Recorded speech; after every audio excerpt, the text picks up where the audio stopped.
Hello दोस्तों, कैसे हैं आप सब। मेरे चैनल पर एक बार फिर से आपका बहुत बहुत स्वागत है। आज मैं लेकर आई हूँ आपके लिए साबूदाने से झटपट बनने वाले बहुत ही टेस्टी और स्वादिष्ट और करारे बड़े। तो देखिए, न तो आपको भूनने की ज़रूरत है साबूदाने को, ना ही भिगोने की ज़रूरत है और ना ही आलू उबालने की ज़रूरत है। आपके बड़े ना ही तो कढ़ाई में फटेंगे, ना तेल पिएंगे और ना बिखरेंगे। बहुत ही स्वादिष्ट बन करके तैयार होंगे ये बड़े।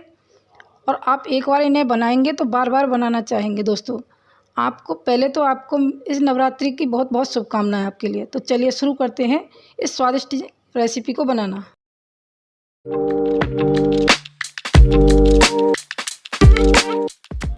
तो सबसे पहले मैंने लिया है यहाँ पर आधा कटोरी साबूदाना। ग्राम से नापे तो ये 100 ग्राम साबूदाना है। अब साबूदाने को अब ले लेंगे एक मिक्सी का जार और साबूदाने को इसमें डायरेक्ट डाल लेंगे। मैंने इसको बिल्कुल भी भुना नहीं है, बस इसे कपड़े से साफ़ कर लिया था। अब ढक्कन लगाकर इसका एक फ़ाइन पाउडर तैयार कर लेंगे। ऐसा मान के चलिए जैसे कि सूजी होती है ना, उसी तरीके का। ज़्यादा बारीक नहीं करना है, ना ज़्यादा मोटा करना है। ज़्यादा मोटा करेंगे तो हमारे बड़े फट जाएंगे। अब ले लेंगे बड़ी प्लेट और प्लेट में इसे पलट लेंगे। आप देख पा रहे हैं कि बिल्कुल ऐसा ही पाउडर बन करके तैयार हुआ है जैसे हमारी सूजी। और यहाँ पे लिए मैंने 2 कच्चे आलू और आलूओं को पहले ही छील करके पानी में कर लिया था। इससे क्या होता है कि हमारे आलू काले नहीं पड़ते। अब इनके 4 पीस में कर लूँगी, क्योंकि इन्हें हमें मिक्सी में पीसना है।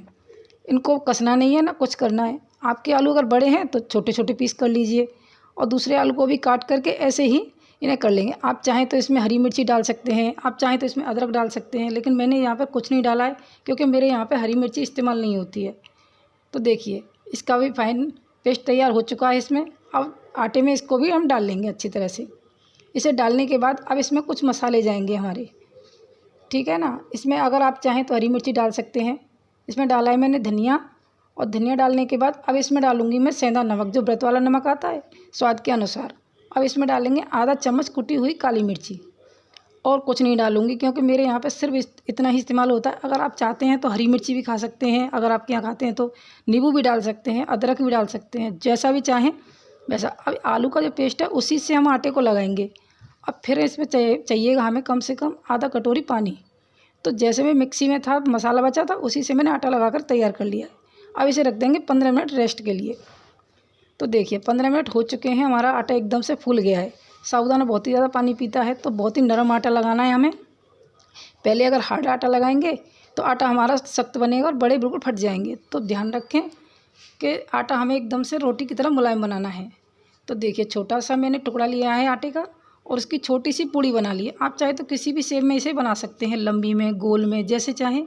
देखिए, आप मेरे सारे बड़े बन करके तैयार हो चुके हैं।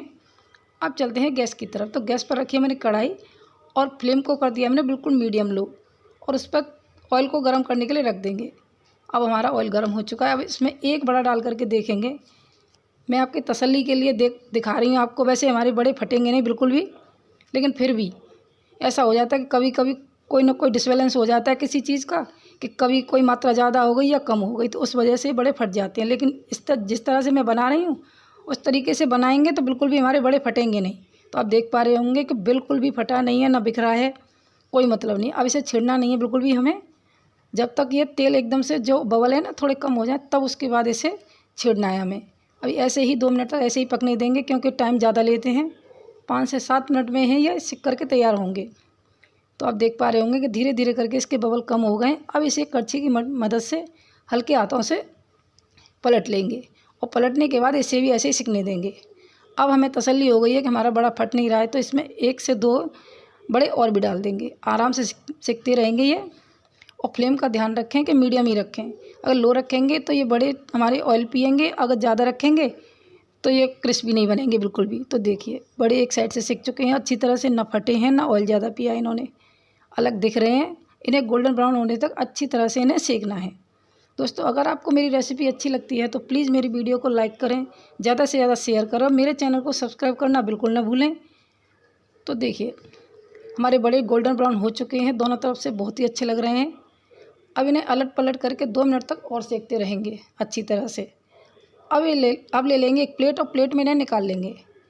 आप देख पा रहे होंगे कि बिल्कुल भी ऑयल नहीं पिया इन्होंने।